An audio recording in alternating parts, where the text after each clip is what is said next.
Hi, my name is Grant Kramer, and I'm a professor emeritus at the University of Nevada, Reno. Today, we will be talking about petiole analysis in my series on my backyard vineyard. My Backyard Vineyard, Season 2, Episode 6, Petiole Sampling and Analysis.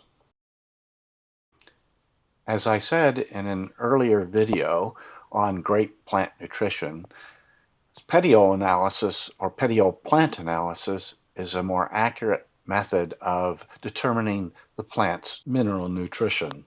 It's more accurate than soil analyses, and it's more accurate than leaf analyses. To determine a good representation of the plant's actual nutrition, we want to collect approximately 50 to 75 petioles from each vineyard site that we want to analyze.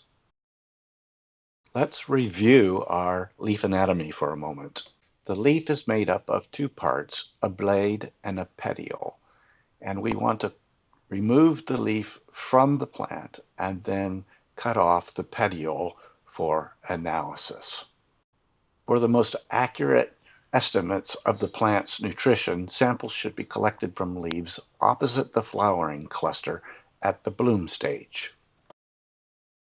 It is important to put the multiple petiole samples in a paper bag before sending off for analysis. Earlier, we don't want to keep these petioles in a plastic bag because they will start to mold. So I'm going to put them in a paper bag.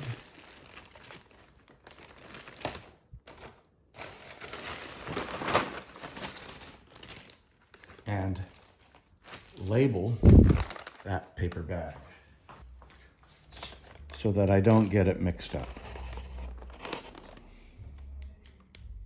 Note that I was using latex gloves to prevent contaminating my petioles with the salt on my hands. The petioles in their paper bags were then sent off with the soil samples in their plastic bags to the testing laboratory. The mineral nutrition analyses was asked to be reported in graphical form for easy analysis.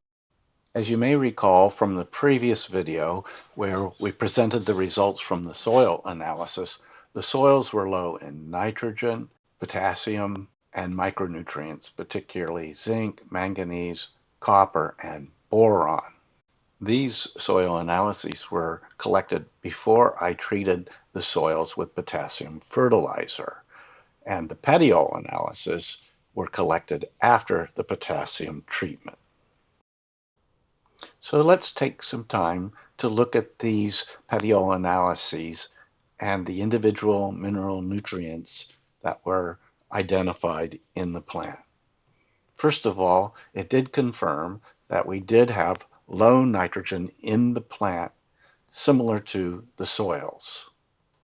Second of all, we can see that the potassium treatment was effective as the soils were low in potassium, and the potassium fertilizer provided to the soil has now raised the petiole concentrations to sufficient potassium levels.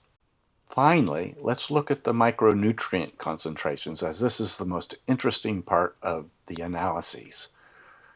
To my surprise, the iron concentrations, the manganese, and the copper and zinc concentrations were all in the sufficient range, but the boron concentrations were quite low. This is an indication that the sulfur treatments to the soil to acidify the soil were indeed working and making these micronutrients more available. However, I was quite surprised that the boron concentrations were so low. As it turns out, in California, there are a number of soils, particularly on the western slopes of the Sierras, that are low in boron concentrations. The importance of boron mineral nutrition in grapevines and how I treated my vines for boron deficiency is the subject of the next video in this series. Similar to the petiole analysis in my right vineyard, I had analysis done of the left vineyard, and the results are nearly identical with low nitrogen, sufficient potassium, and low boron in the petioles, confirming that these results are pretty accurate.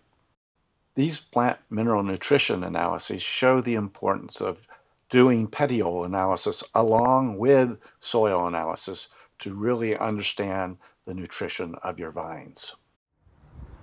Well, that's it.